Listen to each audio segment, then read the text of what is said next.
आवाज खराब आला तरी मत करा. आज चिंचाळा येथील चांगला तर आवाज आहे. चिंचाळा येथील या माझ्याच प्रचाराच्या सभेला मंचावर उपस्थित आता ज्यांनी आपल्याला मार्गदर्शन केलं ते रमेशरावजी अडसकर साहेब, मंचावर उपस्थित आमचे माजी आमदार केशव दादा, आपल्याला ज्यांनी अत्यंत अभ्यासू मार्गदर्शन केलं ते जयसिंग भैया, आमचे सहकारी ज्यांनी भाषण करता करता थोडं हसवलं सगळ्यांना की आमचे मोहन दादा, मंचावर उपस्थित राजाभाऊ, शेषेरावजी जगताप, औदुंबरजी सावंत, BM पवार, पोपटराव शेंडगे, बजरंग साबळे, श्रीराम बादाडे, बाबरी मुंडे, संजय आंधळे, सतीश बडे, चांगलं तुमचे लावूनच नाव असतात रे. बाबरी मुंडे, संजय आंधळे, सतीश बडे, झालं काम पूर्ण.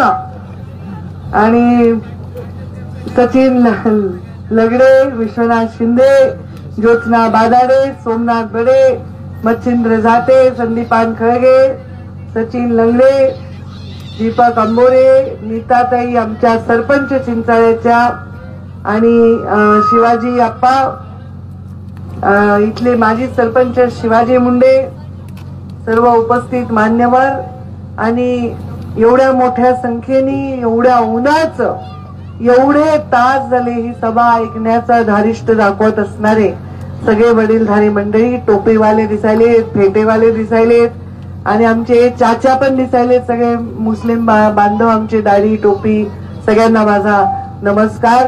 आणि तेवढ्याच संख्येने उपस्थित माझ्या माय माऊल्यांनो, माता भगिनींनो, माझ्या याडी भगिनींनो, सर्वांना माझा नमस्कार. मी आज आपल्या समोर उभी आहे. ते ह्याला आता हलवू नका, हे जसं आहे तसंच राहू द्या, हे बदलू नका आवाज वगैरे. मी आपल्या समोर उभी आहे ती 13 मेला आपण सर्वांनी मला मोठ्या सन्मानाने मोठं मताधिक्य देऊन संसदेमध्ये पाठवा ही विनंती करण्यासाठी उभी आहे. आपण प्रस्ताविकामध्ये सांगितलं पाटील साहेबांनी की या गावाची पूर्वी काय परिस्थिती होती आणि आता काय आहे. काय परिस्थिती होती आणि आता काय आहे ह्याचा जरा विचार केला तर आपल्याला प्रश्न पडतो की आपण कसे जगत होतो. मला आठवतंय 2009 ला मी मुंडे साहेबांच्या लोकसभेच्या प्रचारासाठी जेव्हा जिल्ह्यात फिरत होते, माझे हाडं खिळखिळे झाले होते, एवढी वाईट परिस्थिती होती. मला आठवतं की मी 2004 ला त्यांच्या विकासाच्या कार्यक्रमाच्या निमित्ताने प्रचारासाठी फिरत होते, तेव्हा गाड्यांमधलं अंतर आम्हाला कमी ठेवावं लागायचं, कारण एवढा फुफाटान धुराळ असायचा की गाडी दिसायची नाही समोरची. हे सत्य परिस्थिती मी सांगते. त्याच्या आधीच्या निवडणुकांसुद्धा मी फिरले, तेव्हा विषय लोकांच्या मागणीचा नव्हताच. लोक जास्त मागतच नव्हते, रस्ते बिस्ते काही मागत नव्हते. लोक गपचूप येऊन बसायचे आणि मत ऐकून घ्यायचे, मत द्यायचे. आता इथं बसलेत, तिकडे लहान बसलेत, माझेच आहेत ना, पौव बघायलात लांबून लांबून, माझ्या मतदान करताल ना, एवढे लांब बसलात म्हणून विचारायला आहे ना. वा वा, अरे वा, असं आहे का. मग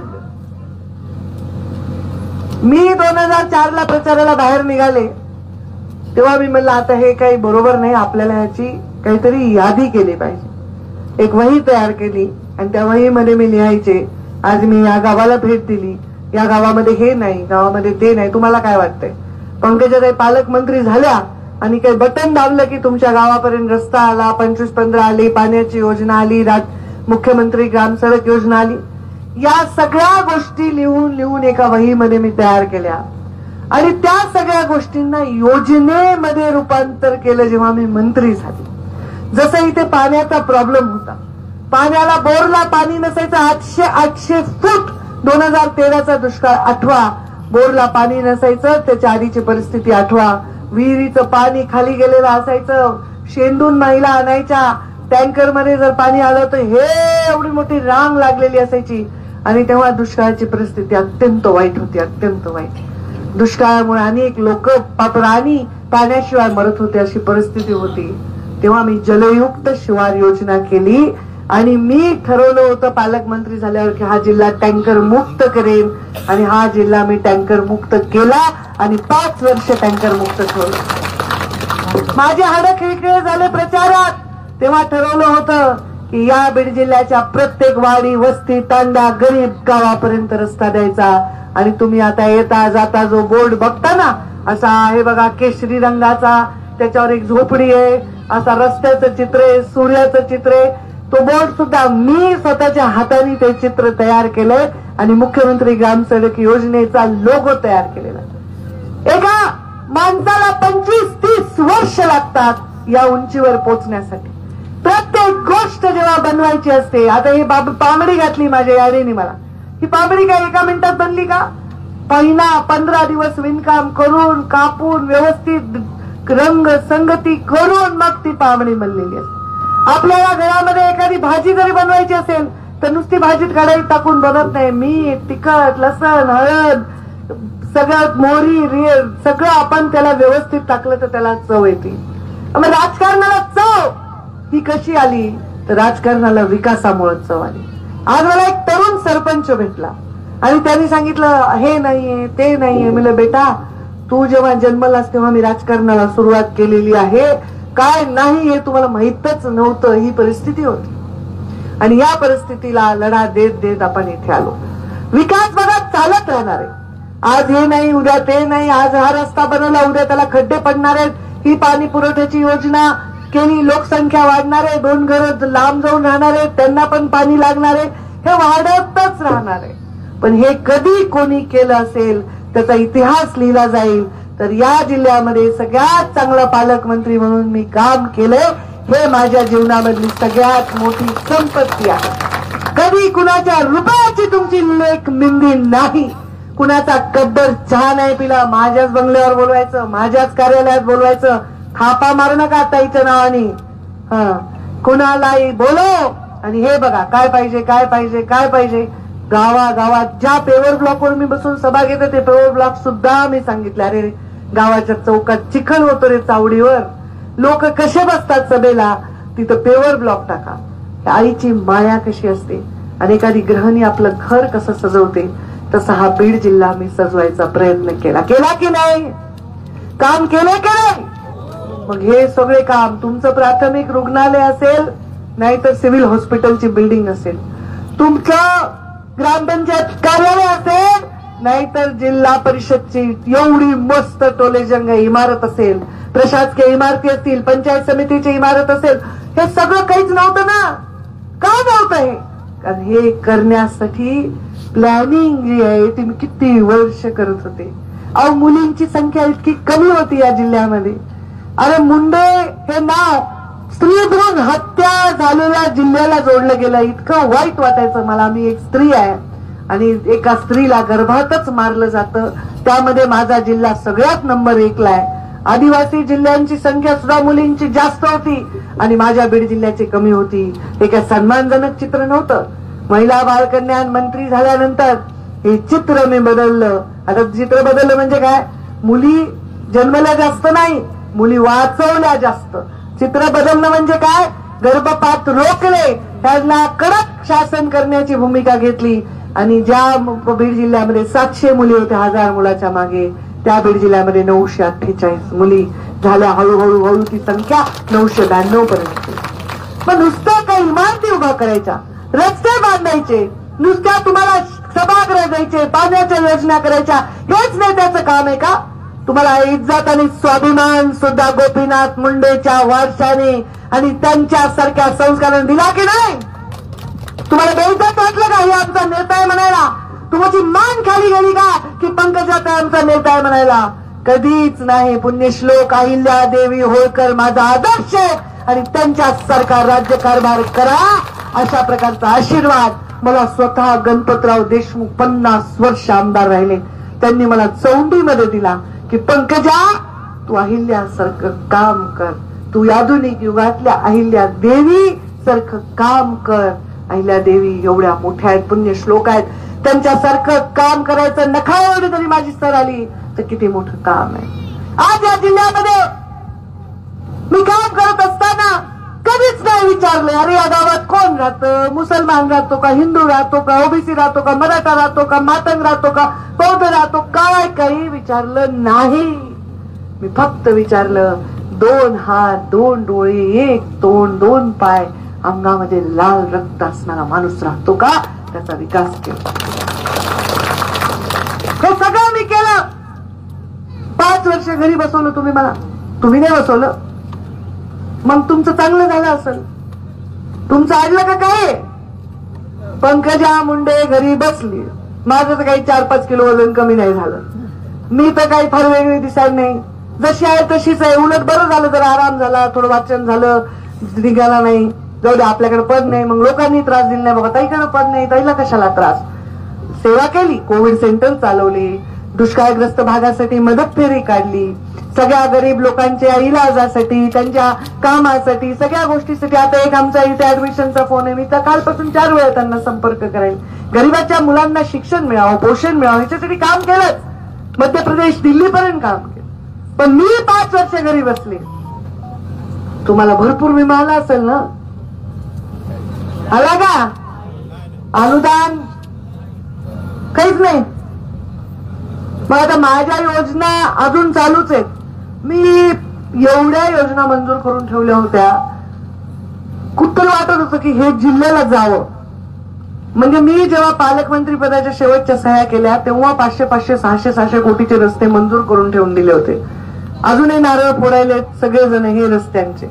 आणि असा आराखडा तयार केला होता की कुणालाही त्याच्यातूनच निवडावं लागेल. कोणाला असं नाही करता येणार की अमुक तमुक आम्ही करू, म्हणजे कुणावर अन्याय नाही होणार असा आराखडा तयार केला मी.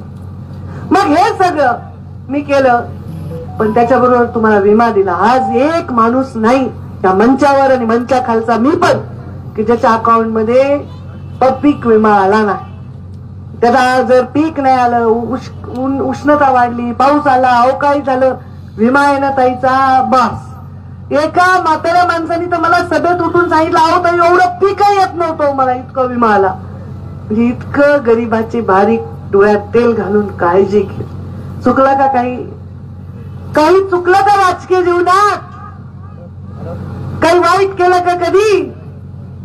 अरे महाराष्ट्रामध्ये एकही देवस्थान नाही, मी अहिल्यादेवींचं नाव घेतलं, आमच्या एकही देवस्थान नाही मी सोडलं.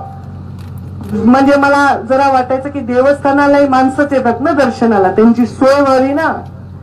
मग हे आमचे संत सेवालाल महाराजांचं मंदिर, आमच्या पोहरा देवीचं केवढा मोठा नगारा भवन, 150 कोटीचा प्रोजेक्ट माझ्याच हाताने सही झाली. आणि तेव्हा आम्ही तिथं कार्यक्रम घेतला होता पहिल्यांदा. चौंडीचा विकास, पुण्यश्लोक अहिल्यादेवींच्या नावाने प्रत्येक ठिकाणी मोठे मोठे सभागृह दिले, 60-60 लाख रुपयांचे जानकर साहेबांच्या माझ्या खात्याने मिळून. केला की नाही विकास? अरे एवढंच नाही, ज्या रेड्याच्या डोक्यावर ज्ञानेश्वर माऊलींनी हात ठेवून त्याच्याकडून वेद बोलवले आणि त्या रेड्याने सांगितलं आता माझा अवतार संपलाय, मला आता मुक्ती द्या. ज्ञानेश्वर माऊलींनी हात ठेवले, तो रेडा जमिनीमध्ये गेला. त्या रेड्याच्या मंदिराला सुद्धा मी क ब दर्जा देऊन 2.5-3 कोटी देऊन त्या मंदिराचं, कुठे ते मंदिर? जुन्नर मध्ये, बरोबर आहे, रेडेश्वराचं मंदिर. म्हणजे कुठलंही काहीच सोडलं नाही, सगळं काम केलं. आणि बसले 5 वर्ष संघटनेचं काम करत.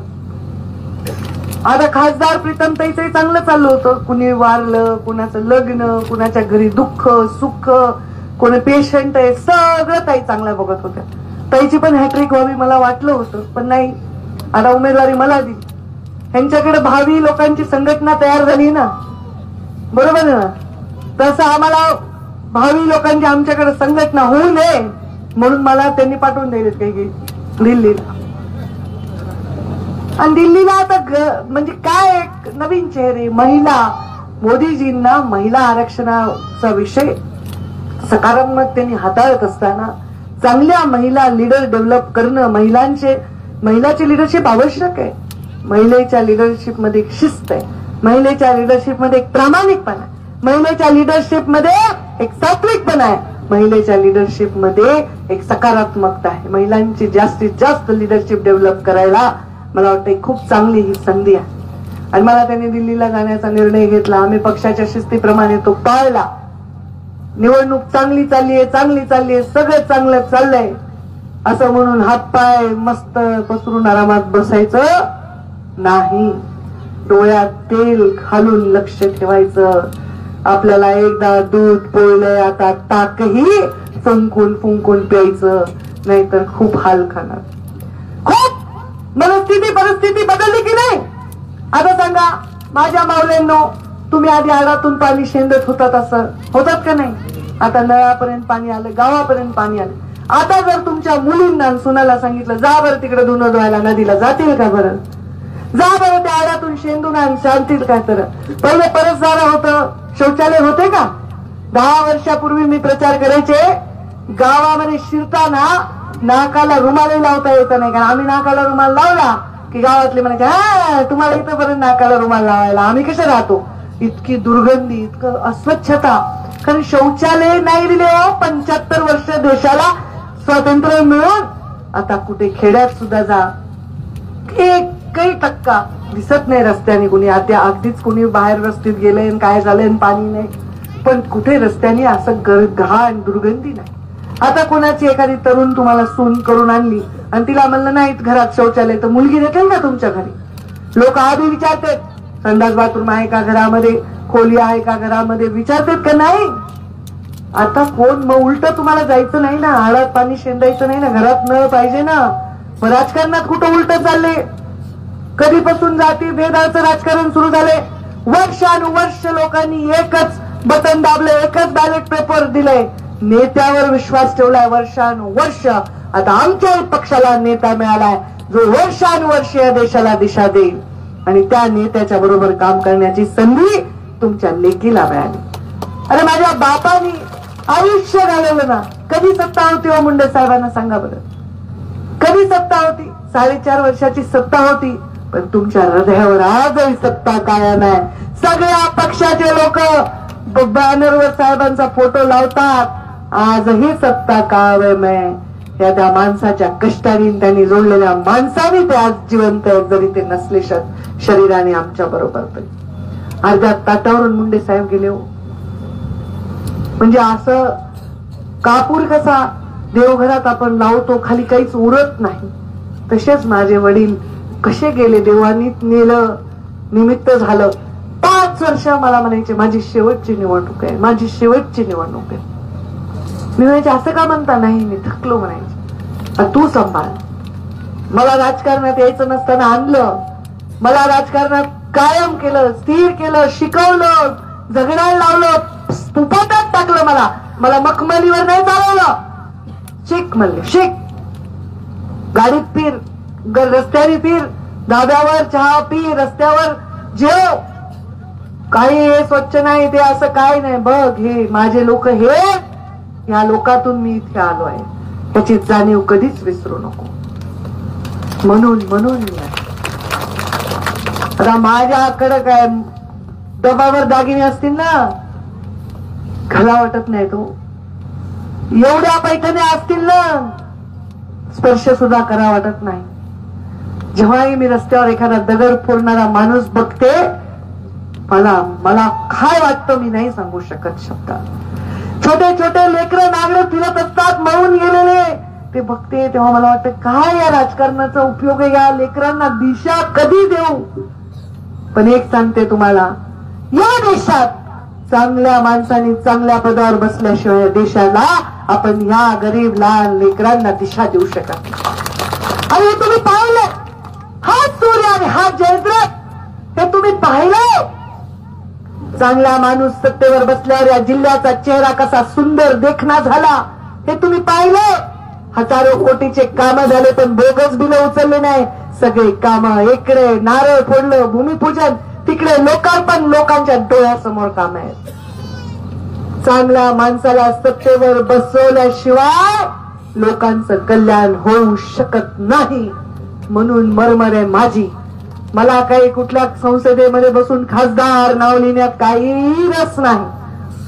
मला कुठल्या बंगल्यात राहण्यात आणि याच्यात काही रस नाही. एकच मुलगा आहे, 23वं वर्ष त्याला चालू आहे. त्याला खाऊ पिऊ घालीन एवढं माझ्या जीवनात आहे. मला काही कमवायची इच्छा नाही. कमवायचं तो नाव, कमवायचं तो आशीर्वाद आणि कमवायचं तो विश्वास आणि बनायचंय तुमचे कवच आणि कुंडल. माझ्यावर जर वाईट वेळ येऊ शकते तर तुमच्यासारख्या गरीबावर कधी वाईट वेळ येऊ शकते. तुमच्यात आणि वाईट वेळेच्या मधली भिंत बनायचं काम मला करायचंय. सामाजिक न्यायाची भूमिका घेताना कोणालाही घाबरायचं नाहीये. सामाजिक न्यायाची भूमिका घेताना सामान्य आतामिल वडार समाजाचे, टकारी समाजाचे, सोनार, सुतार, लोहार, गरीब माणसं भेटतात मला. आर्य समाज मोठ्या प्रमाणात, मातंग समाज आहे, धनगर समाज आहे, बौद्ध समाज आहे, लमाण समाज आहे, मराठा समाजातील गरीब शेताला मजुरी करणारे लोक भेटतात मला आणि मला सांगतात, ताई आमचा तुमच्या शब्दावर विश्वास आहे. तुम्ही जे बोलता ते तुम्ही करता आणि जे जमत नाही ते नाही म्हणून सांगता. थापाडे माझा स्वभाव नाही. मी राजकारणात, कोणी सांगितलं राजकारणात थापा मारावं लागतात? हो हो, तुला उद्या चंद्रावर घेऊन जातो. आता ऐकणार आहे का कोणी? हुशार झालेत लोक. आमचे वडील जेव्हा काम करायचे लहान असताना, आम्ही म्हातारे प्राय आहेत अजून काही लाल गुलाबी पेट्यावाले यायचे, बस स्टँडवर उतरायचे, यायचे. मुंडे साहेब आहेत का? नाही. कुठे गेलेत? माझ्या आईने मला 3 वाक्य पाठ करायला सांगितले होते. मुंडे साहेब घरात नाहीत, बाहेर गावी गेले आहेत, कधी येणार कल्पना नाही. 3च वाक्य मी पाठ केले होते. 5 वर्षाची होते मी. आमच्या खिडकीमध्ये बेल वाजली की मी वाचून बघायचं. आता आम्ही घरामध्ये एकट्याच होतो, मायलेकर. कोणी असं त्यावेळी असं नव्हतं ना की कोणी एवढे घरात लोक. मी वाकून बघायचे, कोण आहे? अमुक अमुक अमुक आहे. म्हातारा माणूस यायचा. मुंडे साहेब कधी येणार आहे, कधी येणार आहेत कल्पना आहे. मला एवढं महत्व नाही वाटायचं की काय येत असतील बरं हे लोक बसमध्ये बसून, एसटी मध्ये, उन्हामध्ये. ते माणसं उन्हात एसटीची वाट बघत बसायचे.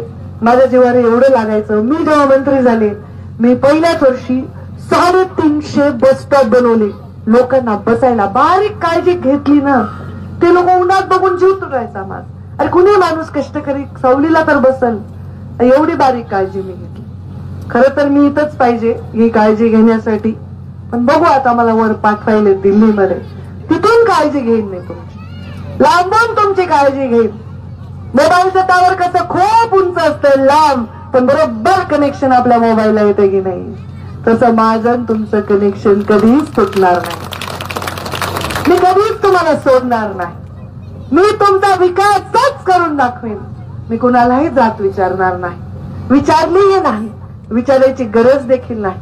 ज्यांनी माझ्याविषयी बोटं मोडली, ज्यांनी मला शिव्या दिल्या, ज्यांनी मला धिक्कारलं, कारण माझ्याकडे कुठलाही अवगुण नसताना त्याला सुद्धा ये रे बाबा तू कसा आहेस हे मी म्हणले तरच गोपीनाथ मुंडेचे लेख शोभेल ना. गोपीनाथ मुंडे साहेबांचं मीठ किती आळणी होतं. त्यांनी किती लोकांना गुलाल लावला, किती लोकांना मोठं केलं, ते त्यांना सोडून गेले. पण कधी आम्ही माघारी सुद्धा कोणाविषयी वाईट बोललो नाही, कधीच. चांगल्या माणसांनी राजकारणात राहावं ही जबाबदारी जनतेची आहे, इथे बसणाऱ्या सर्व समाजाच्या लोकांची आहे. अरे जर मी एवढं करून दाखवले, समोरच्या उमेदवाराविषयी मला वाईट नाही बोलायचं, पण ते जिल्हा परिषदचे अध्यक्ष राहिलेत, त्यांना जिल्हा परिषदचे सदस्य म्हणून काम करायची संधी होती. त्यांच्या जिल्हा परिषदमध्ये तरी त्यांनी काही केलंय का? आम्ही आल्यानंतरच रस्ते झाले, आम्ही आल्यानंतरच शौचालय झाले, आम्ही आल्यानंतरच पाण्याच्या योजना झाल्या. आमच्या नेत्यांनी गरिबी बघितली आहे, माझ्या पित्यांनी गरिबी बघितली आहे. त्या नरेंद्र मोदींनी चहा विकलाय त्याच्याकडे तर अल्पभूधारक सुद्धा त्या बिचाऱ्याचा बाप आमच्या प्रधानमंत्र्याचा नव्हता हो. आणि कोण म्हणते गरीबाचा आणि शेतकऱ्याचा? मी गरीबाच्या लेकापोटी जन्म घेतलेल्या श्रीमंत मनाच्या बापाची मुलगी आहे. गरीब मापाच्या पोटी जन्म नाही घेतला, पण गरिबीविषयी संवेदना पोटात ठेवून जन्म घेतलाय. नुसतं गरीबाच्या पोटी जन्म घेऊन गरीबाची माया येत नसते, पोटात गरीबाच्या विषयी असलेली आत्मीयता माया करते. सगळे प्रश्न मार्गे लागतील, घडी गेली तर पिढी पुन्हा बिघडून जाते. सगळे प्रश्न मार्गे लागतील, काय विषय होतील ते ज्याचे त्याचे करतील, पण ही संधी आपल्या जिल्ह्याला जन्मात येणार नाही. 4 जूनला निकाल आहे. 4 जूनला त्या दिवशी मी मुंडे साहेबांचा या हाताने अंतिम संस्कार केलाय. त्या दिवशी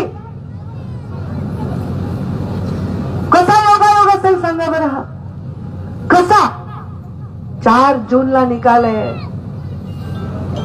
मी म्हणणार नाही मुंडे साहेबांकडे बघून मत द्या, कारण मला त्यांचा अपमान करायचा नाही. मी म्हणणार नाही मुंडे साहेबांची लेक आहे म्हणून मत द्या, कारण मला त्यांना एवढं लहान करायचं नाही. पण मला असं वाटतं, मी फार आध्यात्मिक आहे, मला असं वाटतं की ही एक कहाणी आहे. 4 जूनला तो निकाल असणं हा निव्वळ योगायोग असूच शकत नाही.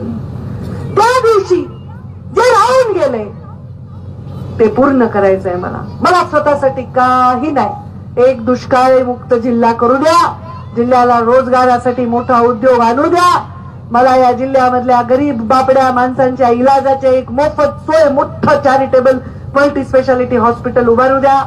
5 वर्ष एवढी सेवा करायची संधी द्या. ही सेवा दुसरं कोणी करू शकते का?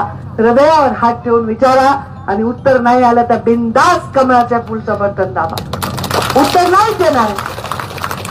इथे आता मुस्लिम बांधव दिसायलेत मला मोठ्या संख्येने. अरे तुमची सुरक्षा ही आमची जबाबदारी आहे. नाही होती का मुंडे साहेबाची? मुंडे साहेबांवर प्रेम केलं नाही का तुम्ही? माझ्यावर प्रेम केलं नाही का?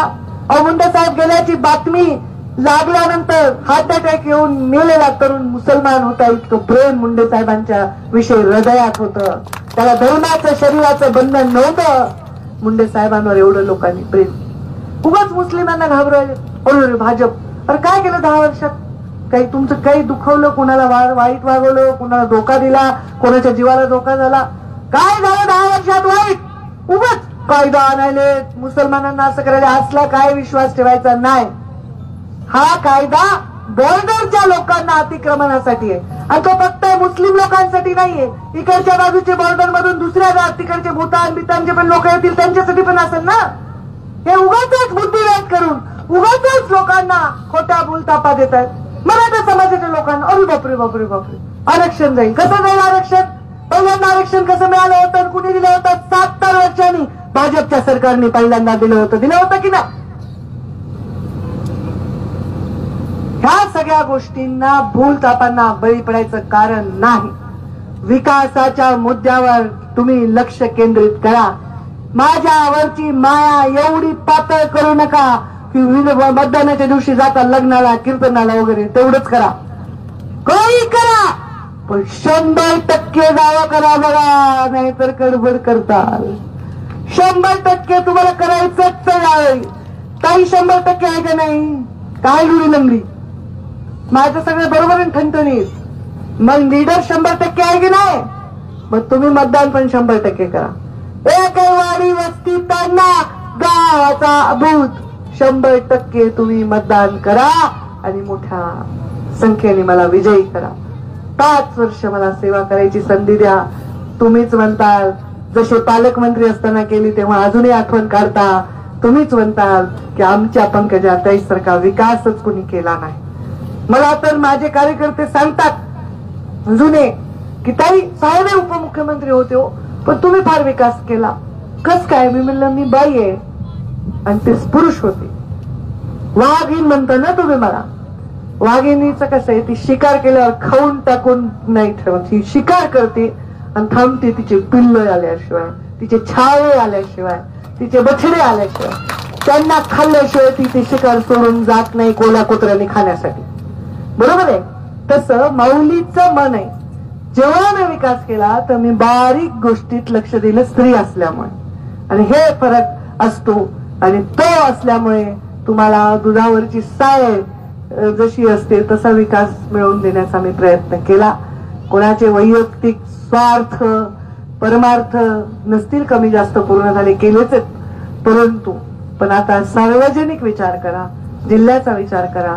माझ्यावर माया जशी करता तशीच करत राहा.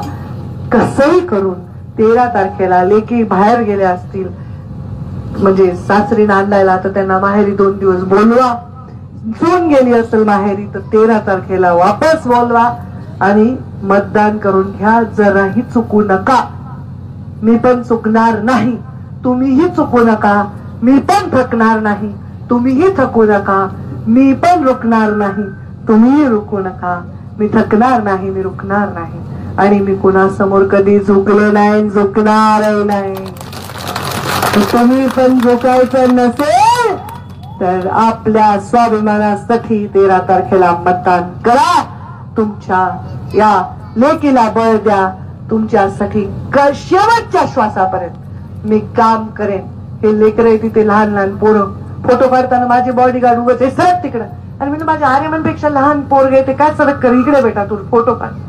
माझ्या आर्यमनपेक्षा काकांवर जास्त माया मी समाजाच्या लेकरांवर केल्याशिवाय राहणार नाही. समाज म्हणजे जात नाही बरं का हो मीडियावाल्यांनो. समाज म्हणजे समाज. माया केल्याशिवाय मी राहणार नाही, हा वचन तुम्हाला देते. आणि 13 तारखेला माझी ओटी भरा मतदानाची एवढी हक्काची मागणी करते आणि माझ्या वाणीला विराम देते. धन्यवाद. जय हिंद, जय महाराष्ट्र. छत्रपती शिवाजी महाराज की.